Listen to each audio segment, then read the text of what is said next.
The morning started like any other boring day on the Galactic Council station. Commander Jake Peterson sat in the big meeting room looking at 12 different alien faces that all seemed unhappy about something. The station floated in space around Nexus Prime, a planet that nobody really cared about except that it was in the middle of everything. Jake had been to these meetings before and they always went the same way. Someone complained about trade routes, someone else complained about mining rights, and everyone went home mad. Jake wore his Blue Earth Defense Force uniform with the little gold bars that told everyone he was important enough to speak for humans, but not important enough to make real decisions. His black hair was cut short like military rules said it should be, and his brown eyes looked tired from staying up late reading reports about alien politics that made no sense to him. The other species sat around the big round table in their special chairs. The Zephyrians looked like walking crystals that caught the light and threw it back in rainbow colors. The Mokari had too many arms and kept waving them around when they talked. The Vorthan delegation breathed through masks because the air here was wrong for them. Everyone had translation devices stuck in their ears so they could understand each other, but Jake sometimes wondered if the machines were working right because nothing anyone said ever made much sense. Lieutenant Amy Rodriguez sat next to Jake taking notes on her tablet. She was shorter than Jake with long brown hair pulled back in a neat bun and dark eyes that missed nothing. Amy had been his partner for 3 years and knew him well enough to see when he was getting annoyed. She also knew that when Jake got annoyed, things usually got interesting in ways that made their commanding officers write angry reports. The meeting had been going on for 2 hours, and they were still arguing about the same thing they argued about every month. The Outer Rim territories were a bunch of star systems that nobody wanted until someone found rare metals there. Now, everyone wanted to control them, and humans had been the first to actually send ships and start mining operations. This made the older species mad because they thought humans were too young and stupid to be trusted with anything important. Kethver was the Zephyrian ambassador, and he had been talking for 20 minutes about how humans were dangerous and should stay in their own small part of space. His crystal body flashed different colors when he got excited, and right now he was flashing red and orange, which meant he was really angry. His voice came through the translator sounding like music played on broken glass. The human species has existed in space for barely 200 years, Kethver said, his crystal face turning toward Jake. They lack the wisdom that comes from thousands of years of civilization. They rush into situations without thinking about the consequences. They make decisions based on emotion instead of logic. They are unpredictable and dangerous. Jake had heard this speech before from different aliens in different meetings. They all thought humans were too young and too crazy to be trusted with anything important. The funny thing was that humans kept solving problems that the older species couldn't figure out, but nobody wanted to talk about that. Furthermore, Kethver continued, their recent expansion into the Outer Rim territories shows a complete disregard for established protocols. They did not wait for council approval. They did not consult with neighboring species. They simply decided they wanted those systems and took them. This is exactly the kind of reckless behavior we have come to expect from humans. The Mokari ambassador made a sound that the translators turned into agreement. The Vorthan delegation clicked their breathing masks in what Jake had learned was their way of saying yes.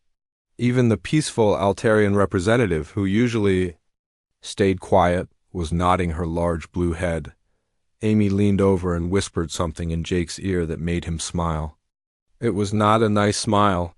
It was the kind of smile that Amy had seen before when Jake was about to do something that would end up in their files as another incident involving human unpredictability. Your species lacks the wisdom for such responsibility, Kethver said, his crystal features gleaming as he stared directly at Jake. Perhaps humans should remain in their small corner of space where they can do no harm to the rest of the galaxy. Jake stood up slowly. Every alien in the room stopped talking and turned to look at him. In 3 years of attending these meetings, Jake had never stood up in the middle of someone else's speech. He looked around the room at all the different Faces watching him then looked down at Amy. "You know what?" Jake said in a voice that was way too calm for the situation. "Hold my beer, Amy." The moment those 4 words left his mouth, everything changed. Every alien in the room froze like they had been turned to stone. The Zephyrians stopped flashing colors. The Makari stopped waving their arms. The Vorthans stopped clicking their breathing masks. For exactly 3 seconds, the room was completely silent. Then the alarms started. Emergency klaxons began wailing throughout the station. Red lights flashed in the corridors outside the meeting room. The automated Galactic Threat Assessment System, which had been showing a peaceful green status for months, suddenly jumped to yellow, then orange, then bright red. Within 30 seconds, it hit maximum red for the first time in over a decade. Computer voices began announcing emergency protocols in 12 different languages. "Attention all personnel. Threat level has been elevated to maximum red. All security forces report to stations immediately." This is not a drill. Jake walked calmly to the massive observation window that showed the star field outside. The window was made of transparent aluminum and was supposed to be completely secure.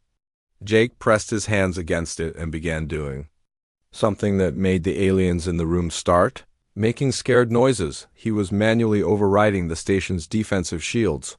Sparks began flying from control panels around the room. The lights flickered. Emergency power systems kicked in with a low humming sound. Jake's hands moved across the window surface like he was typing on an invisible keyboard, and somehow the station's most advanced security systems were responding to his touch. "How is he doing that?" whispered the Altarian representative. "That's impossible," said one of the Makari. "Those systems can only be accessed from the main control center." "He's bypassing quantum encryption with his bare hands," said another voice. Jake wasn't trying to attack anyone or break anything important. He was just proving a point about human determination. When someone told humans they couldn't do something, humans had a habit of doing it anyway, just to show that they could. As alien engineers ran into the room trying to understand what was happening, Jake turned back to the council table. "The thing about humans," he said while sparks continued to fly behind him, "is that we don't back down from challenges. You think we're too young and too crazy to be trusted with the Outer Rim territories? Fine, but we're not going anywhere." The emergency continued for another hour. Security forces from 3 different star systems were mobilized. The Galactic Council's emergency session was called. Reports were filed. Investigations were started, but the most important thing that happened was that every species in the galaxy learned a new rule. When a human says, "Hold my beer," the impossible is about to become possible, and everyone else better get ready for it. 6 months had passed since Jake Peterson turned 4 simple words into the most feared phrase in the galaxy. The beer protocol was now standard procedure across every civilized star system. Captain Lisa Thompson stood on the bridge of the exploration vessel Horizon and watched the strangest ship she had ever seen drift silently through the void. Ahead of them, Lisa had short blonde hair and green eyes that had seen plenty of weird things in her 15 years of space exploration, but nothing like this. The alien vessel looked like it was made of pure darkness wrapped around itself in impossible shapes. It seemed to bend light around it, making it hard to look at directly.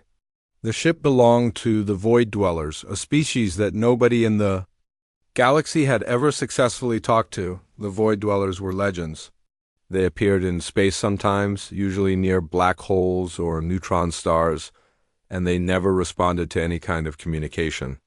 Linguists had been studying their energy patterns for centuries without learning anything useful. Scientists had theories about how they traveled through space, but nobody understood their technology. Diplomats had tried everything from mathematical equations to music to get their attention, but the Void Dwellers just ignored everyone. Until today. The Void Dweller ship had appeared in the middle of a routine survey mission and had actually responded to the Horizon's greeting signals. It didn't use words or pictures or any normal kind of communication. Instead, it sent complex patterns of energy that looked like living mathematics dancing through space. The patterns were beautiful and completely meaningless to everyone on the ship except Chief Engineer Danny Walsh. Danny was a tall man with messy red hair and freckles who always had grease stains on his uniform. He had grown up taking apart old machines on a farming colony and had learned engineering by figuring out how things worked instead of reading about them in books. Danny looked at problems differently than other people, which made him either brilliant or crazy depending on who you asked. "Captain," said Communications Officer Janet Brooks, "we're receiving another energy pattern from the alien vessel." Lisa watched the main screen fill with swirling colors that moved like liquid fire. The patterns were definitely intentional, but they might as well have been written in an alien language that didn't exist. The computer analysis showed mathematical relationships and quantum fluctuations, but nothing that translated into actual meaning. "Any luck with the translation matrix?" Lisa asked. "Negative," Janet replied. "The patterns are too complex for our systems to process. They're operating on principles we don't understand." Danny had been quiet for the past hour, staring at the energy patterns with the kind of concentration that usually meant he was about to do something that would either solve everyone's problems or get them all killed. He stood near the engineering console with his arms crossed, watching the alien communications like he was trying to decode a puzzle. "This is incredible," Danny muttered, more to himself than anyone else. "Look at the way they're modulating the quantum frequencies. It's like they're speaking in pure mathematics, but not the kind we use. They're using space itself as a language." Lisa had seen Danny get excited about impossible engineering problems before. He had a gift for understanding how things worked even when they shouldn't work at all. The Horizon's engines ran better than they were supposed to because Danny had figured out improvements that weren't in any manual. He could fix things that other engineers said were unfixable. "Can you make sense of it?" Lisa asked. Danny studied the patterns for another few minutes, then turned to look at her with that familiar gleam in his eyes. It was the same look he'd had when he figured out how to boost the ship's power output by 30% using parts from the food replicator. It was the look that usually meant Danny was about to do something that would end up in their mission reports as another example of human unpredictability. "I bet I could figure out how that engine works," Danny said, pointing at the alien ship. "And if I can understand their propulsion system, maybe I can understand how they communicate." Lisa felt a chill run down her spine. She had heard about the Beer Protocol and what happened when humans said those 4 dangerous words. Every ship in the fleet had been briefed on the new emergency procedures. When a human said, "Hold my beer," everyone was supposed to prepare for the impossible to happen. Danny looked at the alien ship, then at the energy patterns on the screen, then back at Lisa. "Captain, hold my beer." The moment he said it, alarms started going off throughout the ship. The automated threat assessment system jumped from green to maximum red in less than 5 seconds. Emergency signals went out to every vessel in the surrounding fleet. The Galactic Peacekeepers received notification that another Beer Protocol incident was in progress. On 17 different ships, alien crews began preparing for emergency evacuation procedures. The Zephyrian science vessel Crystal Light powered up its defensive systems. The Mokari exploration ship Many Arms began calculating jump coordinates back to safe space. 3 different species started sending prayers to their gods, but Danny didn't do anything destructive or dangerous. Instead, he walked over to the ship's main communications array and began working with the quantum transmission systems. He started by analyzing the mathematical relationships in the Void Dweller energy patterns, then began reproducing them using the Horizon's standard equipment. "Danny, what are you doing?" Lisa asked. "I'm learning their language," Danny replied, without looking up from his work. "They're not using words or pictures like we do. They're communicating through quantum mathematics. Every pattern represents a concept, and the way the patterns interact with each other creates meaning." For the next 4 hours, Danny worked with an intensity that amazed everyone on the bridge. He took apart the communication system and rebuilt it in ways that shouldn't have been possible. He used the ship's sensors to detect quantum fluctuations that the equipment wasn't designed to measure. He created new mathematical formulas by combining Human physics with alien energy patterns. The breakthrough came when Danny realized that the Void Dwellers weren't just communicating through energy patterns. They were communicating through the structure of space itself. Their ships didn't travel through space the way other vessels did. They moved by changing the mathematical relationships between different points in the universe. Got it, Danny said. Suddenly, Captain, I can talk to them. Lisa watched as Danny sent a carefully crafted energy pattern toward the alien ship. The pattern was based on the mathematical principles he had learned from studying their communications, but it was created using human engineering and quantum physics. It was a message that said, in the language of living mathematics, "Hello, we want to be friends." The response was immediate and incredible. The Void Dweller ship began transmitting complex patterns that filled the main screen with beautiful, flowing mathematics. Danny's translation system converted the patterns into concepts that humans could understand. "They're welcoming us, Danny," said with excitement in his voice. "They're saying that no other species has ever learned to speak their language. They want to share knowledge with us." What followed was the most important first contact in galactic history. The Void Dwellers shared technology that advanced every aspect of space travel and communication. They taught humans about dimensions that existed beyond normal space and time. They showed the galaxy mathematical principles that made faster than light. Travel seemed simple. The incident became known as the Beer Breakthrough, and Danny became the first human to receive the Galactic Medal of Impossibility. But more importantly, the galaxy learned that the Beer Protocol wasn't just about humans doing dangerous things. It was about humans finding solutions that everyone else thought were impossible. The Void Dwellers became humanity's closest allies, and their friendship changed the balance of power in the galaxy forever. 2 years had passed since Danny Walsh became the first human to speak with the Void Dwellers, and the Beer Protocol had evolved into something much more complex than anyone expected. Dr. Patricia Kim stood in the observation dome of research, Station Alpha on planet Kepler 442b, watching the sunrise paint the alien landscape in shades of purple and gold. She had been studying the planet's ecosystem for 18 months, and everything had been peaceful until yesterday. Patricia was a small woman with straight black hair and dark eyes behind thick glasses. She had spent most of her life studying alien biology and had written papers about creatures that most people would have nightmares about. Kepler 442b was supposed to be a safe assignment, a chance to study the planet's unique plant life without any dangerous predators to worry about. The original survey teams had reported that all the large carnivores had gone extinct thousands of years ago. They were wrong. The creatures weren't extinct. They had been hibernating deep underground in cave systems that the survey teams never found. Something had triggered their awakening, and now they were coming to the surface. Patricia had been the first to see them when they emerged from a massive crater near the northern research station. The beasts were unlike anything in the galactic databases. They stood 15 feet tall on 6 legs that ended in claws capable of cutting through metal.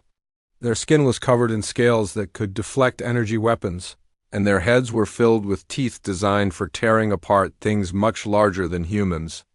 They moved with surprising speed for their size and showed intelligence that suggested they were more than just mindless predators. Dr. Tony Chun sat across from Patricia in the station's main laboratory, studying video footage of the creatures. On his tablet, Tony was Patricia's research partner, a tall man with short black hair and a calm expression that never changed no matter how dangerous things got. He had been a biologist for 20 years and had worked on more hostile planets than most people could imagine. "The scan results are back," Tony said without looking up from his screen. "There are at least 50,000 of them waking up across the planet. Maybe more." Patricia felt her stomach drop. Kepler 442b had 3 million human colonists spread across 12 cities and dozens of smaller settlements. The planet's defense force had been designed to handle minor threats like pirates or smugglers, not an army of massive predators that could shrug off military-grade weapons. "How long do we have?" Patricia asked. Based on their movement patterns, they'll reach the first settlements in about 6 days, Tony replied. The evacuation ships can carry maybe 100,000 people per trip, and it takes 3 days to reach the nearest safe system.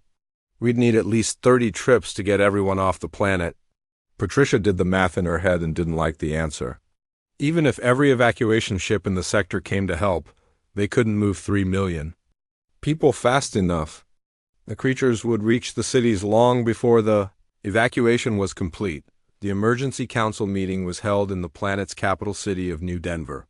Representatives from every settlement attended via hologram, and their faces showed the same mixture of fear and desperation that Patricia felt. Governor Alan Parker was a large man with gray hair who had been elected because he was good at solving problems. But this problem was bigger than anything he had ever faced. The Galactic Emergency Response Team has declared the situation hopeless, Governor Parker announced. They're recommending that we evacuate as many people as possible and abandon the planet. What about the defense grid? Asked Mayor Rachel Torres from the mining settlement of Iron Ridge. Can't we use the orbital weapons to stop them?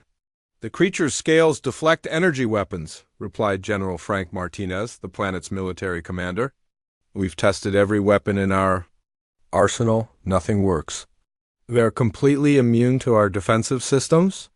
Patricia watched the faces on the holographic display as the reality of the situation sank in. Entire cities would be lost. Millions of people would die. The planet that had been home to these colonists for over a generation would become a graveyard.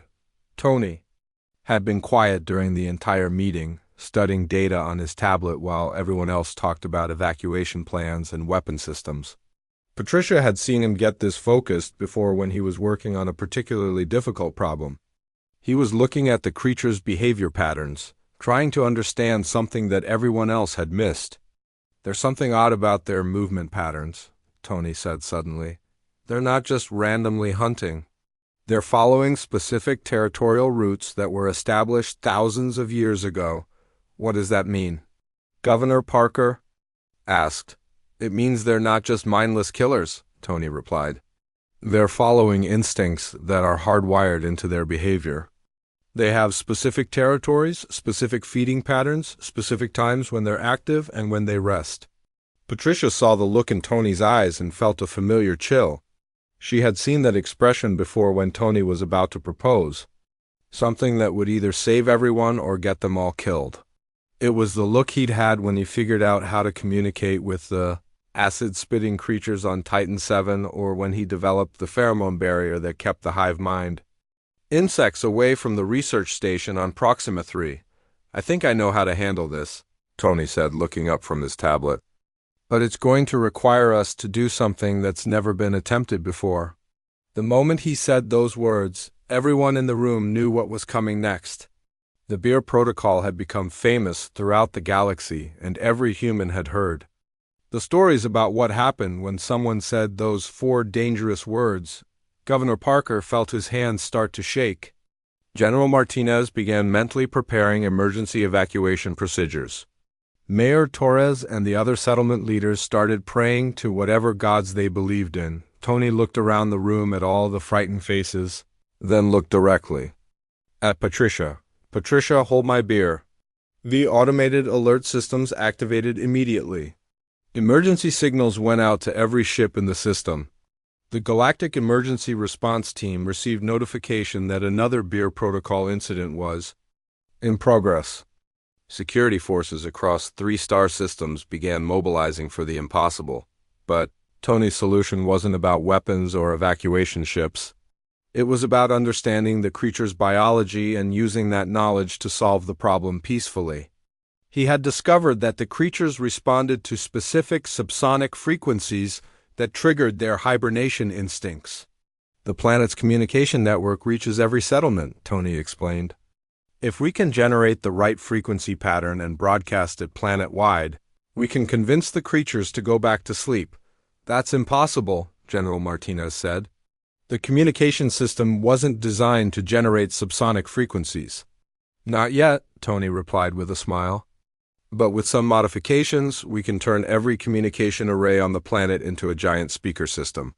For the next 4 days, Tony worked with a team of engineers to modify the planet's entire communication network.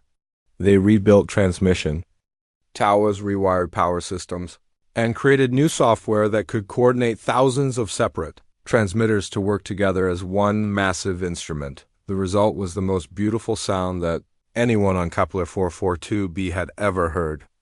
The planet-wide lullaby was a complex pattern of subsonic frequencies that spoke to the creatures' deepest instincts. It told them that winter was coming and it was time to sleep. It reminded them of the safety and comfort of their underground caves. One by one, the massive predators stopped their advance toward the human settlements. They turned around and began walking back toward the caves where they had slept for thousands of years. Within hours, every creature on the planet had returned to hibernation. The evacuation was canceled. The planet was saved. 3 million people went to sleep in their own beds instead of fleeing to refugee camps. The incident became known as the Kepler Lullaby, and Tony became the second human to receive the Galactic Medal of Impossibility. But more importantly, the galaxy learned that the Beer Protocol wasn't just about spectacular successes or failures. It was about humans finding solutions that others considered impossible, no matter how simple or complex the problem might be. 5 years had passed since Commander Jake Peterson first spoke those 4 words that changed the galaxy forever. The Beer Protocol had become so much a part of everyday life that most species couldn't imagine how they had gotten along without it. Senator Karen White sat in her office on the Colonial Assembly Station, reading reports about the latest conspiracy theory that was spreading through the outer systems. Karen was a middle-aged woman with brown hair streaked with gray and tired blue eyes that had seen too much political nonsense over the years. She had been elected to represent the human colonies in the Galactic Senate, which meant she spent most of her time explaining why humans did the crazy things they did. It was not an easy job, especially when humans kept doing new crazy things that nobody expected. The conspiracy theory had started small, just whispers in the darker corners of the galactic information networks. But over the past few months, it had grown into something that threatened to destroy the fragile peace between humans and the other species. The theory claimed that humans were deliberately using the Beer Protocol to manipulate galactic politics. According to the conspiracy theorists, humans had weaponized their reputation for unpredictability. They claimed that every time a human said, "Hold my beer," it was part of a carefully planned strategy to make other species panic and give humans whatever they wanted. The theorists had compiled lists of every Beer Protocol incident, analyzing the timing and results to prove their point. The leader of the conspiracy movement was War Prime Vexthan of the hegemony of Sectar, a militaristic species that had always resented human influence in galactic affairs. The Sectar looked like giant insects with too many arms and voices that sounded like metal scraping against stone. They had been the dominant military power in the galaxy before humans arrived, and they didn't like being pushed aside by a species they considered young and primitive. War Prime Vexthan had been giving speeches across the galaxy, claiming that humans were master manipulators who used psychological warfare to control other species. He had charts and graphs showing how human influence had grown since the first Beer Protocol incident. He had recordings of every time a human had said those 4 dangerous words, complete with analysis of what each human had gained from the resulting chaos. The conspiracy had reached the point where a joint tribunal was being called to investigate. Representatives from every major species would attend, and the proceedings would be broadcast across the galaxy.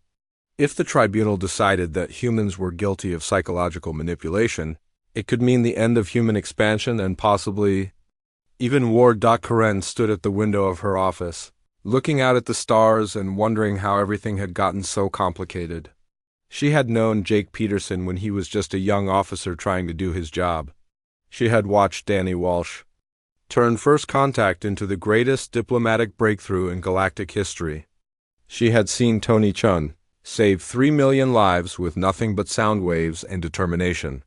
None of those men had been following some master plan. They had just been humans doing what humans did when faced with impossible problems. But try explaining that to an alien species that thought everything happened for a reason and that success always came from careful planning. The tribunal was held in the Grand Assembly Hall on Nexus Prime, the same planet where the first Beer Protocol incident had occurred.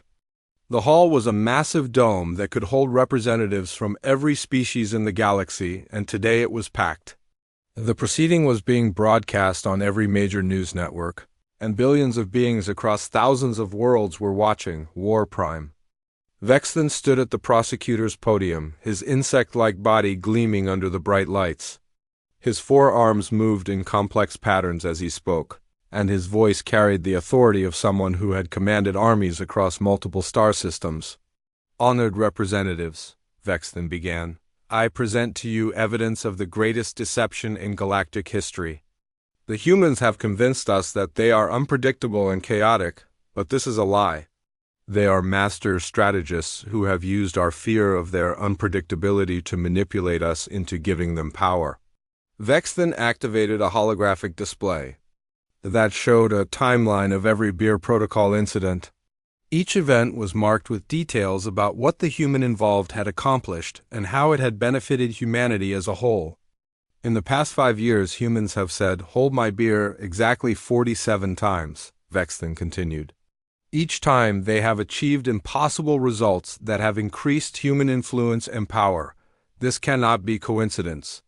This is evidence of a coordinated campaign of psychological warfare. Karen sat in the human delegation section, watching the faces of the other species representatives. She could see doubt and suspicion in their eyes. The conspiracy theory was working because it gave a simple explanation for something that was actually much more complex. The tribunal continued for 3 days, with witness after witness testifying about Beer Protocol incidents they had observed. Scientists presented analysis of human behavior patterns. Military experts discussed the strategic implications of human unpredictability. Politicians debated the ethics of psychological manipulation. Through it all, Karen kept thinking about the humans she knew who had triggered Beer Protocol incidents. They weren't master manipulators or strategic geniuses. They were just people who saw problems and tried to solve them in whatever way they could think of. On the 3rd day of the tribunal, something unexpected happened. Steve Johnson was working on the courtroom's environmental systems when he overheard the latest round of testimony. Steve was a maintenance worker, not a diplomat or a scientist. He was just a regular guy with calloused hands and work clothes, who kept the air conditioning running and the lights working. Steve had been listening to 3 days of aliens calling humans liars and manipulators. He had heard them claim that every human achievement was part of some grand conspiracy. He had watched them turn his friends and colleagues into cartoon villains in a story. That made no sense to anyone who actually knew real humans. "You think we're faking this?" Steve asked, standing up from behind the air recycling unit where he had been working. "You think we planned this stuff?" The entire courtroom fell silent. Hundreds of the galaxy's most powerful beings turned to look at the maintenance worker who had just interrupted their solemn proceedings. Steve looked around at all the alien faces staring at him, then looked directly at Karen. "Hey, Karen," Steve said with a grin that was half anger and half amusement, "hold my beer." The moment he said it, every automated system in the courtroom activated emergency protocols. Alarms began sounding throughout the building. Security forces mobilized across the planet. The Beer Protocol alert went out to every ship in the system, but Steve didn't do anything violent or destructive. Instead, he walked over to the courtroom's main display system and began working on a mathematical problem that had been puzzling galactic scholars for over 1,000 years. The paradox of infinite regression was a theoretical problem that dealt with the relationship between cause and effect in quantum mechanics. Every major university in the galaxy had researchers working on it, but nobody had ever come close to solving it. The problem was so complex that most scholars believed it was unsolvable. Steve solved it in 47 minutes using nothing but the courtroom's display system and his intuitive understanding of how things worked. He didn't use advanced mathematics or quantum physics textbooks. He just looked at the problem and figured out what made sense. When he finished, the courtroom was completely silent. The mathematical proof was displayed on screens throughout the hall, and every scientist present could see that it was correct. Steve had solved one of the galaxy's greatest mysteries while proving that the beer protocol was completely genuine. The conspiracy theory collapsed immediately. Nobody could claim that Steve Johnson had been following a master plan or that his solution was part of some coordinated strategy. He was just a maintenance worker who had gotten tired of being called a liar. The tribunal ended with a formal apology to humanity and a new understanding of what the beer protocol really represented. It wasn't about manipulation or psychological warfare. It was about the uniquely human ability to find solutions to impossible problems. Even when those solutions came from the most unexpected places, the galaxy finally understood that humans weren't master strategists or manipulative geniuses. They were just people who refused to accept that anything was truly impossible, and that made them the most valuable allies anyone could ask for. 3 years had passed since Steve Johnson proved that the beer protocol was real by solving the impossible mathematical paradox, and the galaxy had settled into a comfortable routine of expecting humans to do impossible things. Admiral Bobby Martinez stood on the bridge of the battleship Defiance, watching the sensor readings that showed the end of everything they had ever known approaching through space. Bobby was a weathered man in his 50s with gray hair and scars on his hands from his days as an engineer before he became an officer. He had commanded ships in 3 different wars and had seen enough death and destruction to last several lifetimes. But nothing in his experience had prepared him for what was coming toward them now. The Devourers had returned. Ancient records spoke of them as a legend, a species that had consumed entire star systems before mysteriously vanishing millions of years ago. They were described as beings of pure hunger that existed partially outside normal space and time. Most galactic historians believed they were just myths created to explain the empty regions of space where solar systems should have been. The historians were wrong. The first Devourer ships had appeared 3 months ago at the edge of the galaxy, emerging from dimensions that didn't exist according to known physics. They were massive vessels the size of small moons, constructed from materials that seemed to absorb light and energy. Their weapons could unmake matter at the quantum level, turning entire planets into cosmic dust in minutes. Every civilization in the galaxy had mobilized their fleets for the greatest battle in recorded history. Zephyrian crystal ships flew alongside Mokari battlecruisers and Vorthan destroyers. The Void Dwellers had emerged from their hidden dimensions to join the fight. Even the peaceful Altarians had armed their exploration vessels with weapons. They had never wanted to use DOT. It wasn't enough. The combined galactic fleet had engaged the Devourers at the Meridian Defense Line, a fortified position near the rim of inhabited space. The battle had lasted 6 hours and ended in complete disaster. The Devourers' technology was beyond anything the galaxy had ever encountered. Their ships moved through space by rewriting the laws of physics around them. Their weapons existed in multiple dimensions simultaneously, making shields and armor useless. Now Bobby commanded the last desperate stand with a fleet of ships that had barely escaped the massacre at Meridian. The Defiance was humanity's newest battleship, equipped with experimental weapons that might slow the Devourers but certainly couldn't stop them. Behind them lay every inhabited world in the galaxy, billions of lives depending on a battle they couldn't win. Commander Nick Johnson stood next to Bobby at the tactical display, studying the enemy formation with the kind of intense concentration that reminded Bobby of other humans he had known. Nick was a young officer with brown hair and sharp eyes who had graduated from the Naval Academy just 2 years ago. He should have been commanding a patrol ship somewhere safe, not helping to plan the last battle for galactic civilization. "Sir, the enemy fleet will reach firing range in 30 minutes, reported Tactical Officer Linda Hayes. "All ships are reporting ready for combat." Bobby looked at the display showing their forces compared to the approaching Devourer fleet. They had 47 ships of various sizes and capabilities.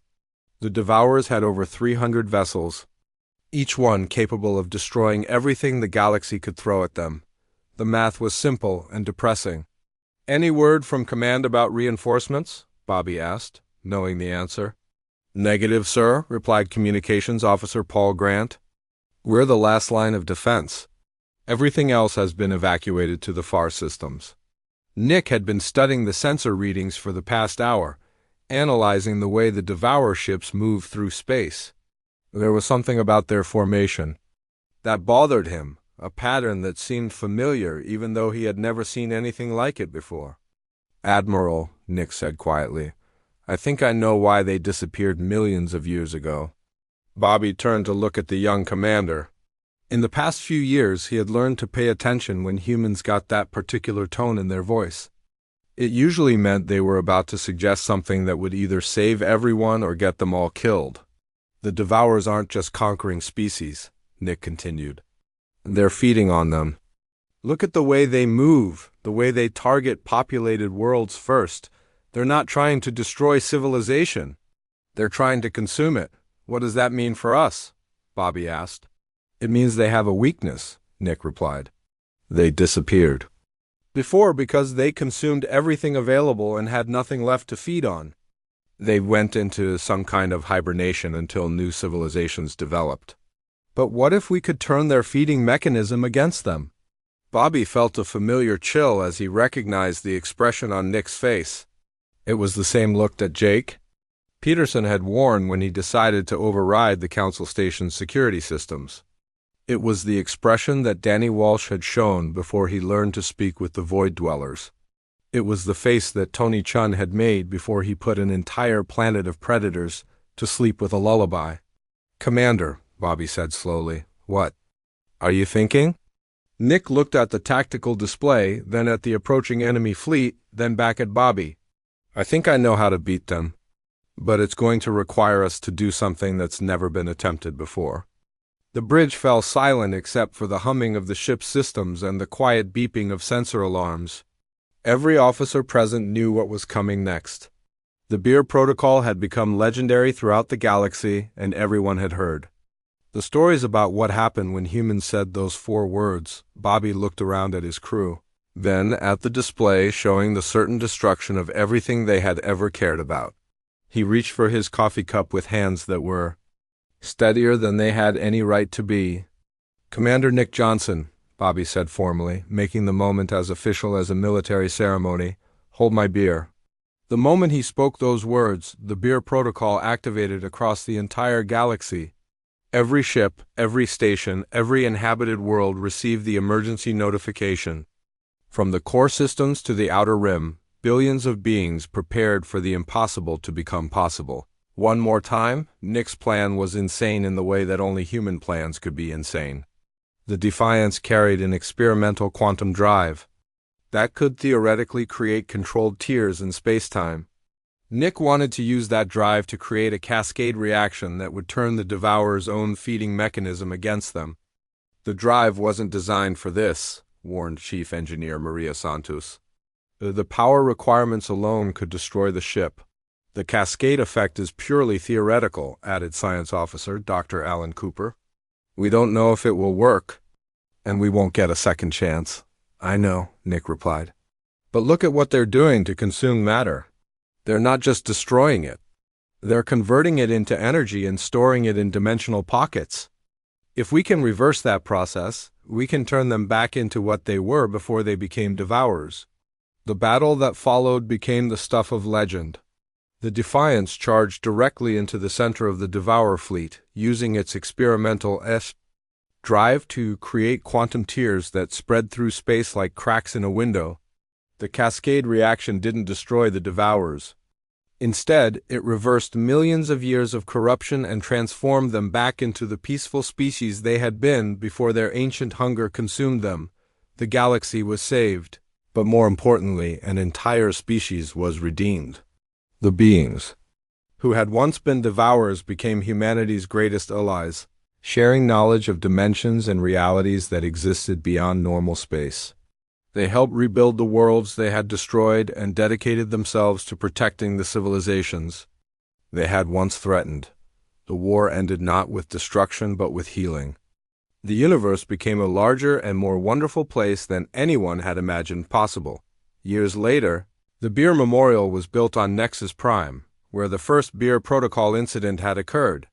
The memorial honored not just the heroes who had saved the galaxy, but the uniquely human spirit that made the impossible possible.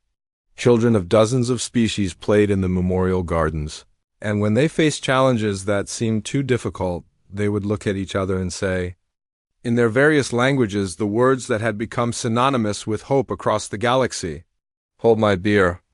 The phrase had evolved from a simple expression of human determination into a universal symbol of the belief that no problem was truly unsolvable, no challenge was truly impossible, and no situation was truly hopeless as long as someone was willing to try something that had never been tried before. And somewhere in the galaxy, another human was probably getting ready to prove that impossible things were just things that nobody had figured out how to do yet.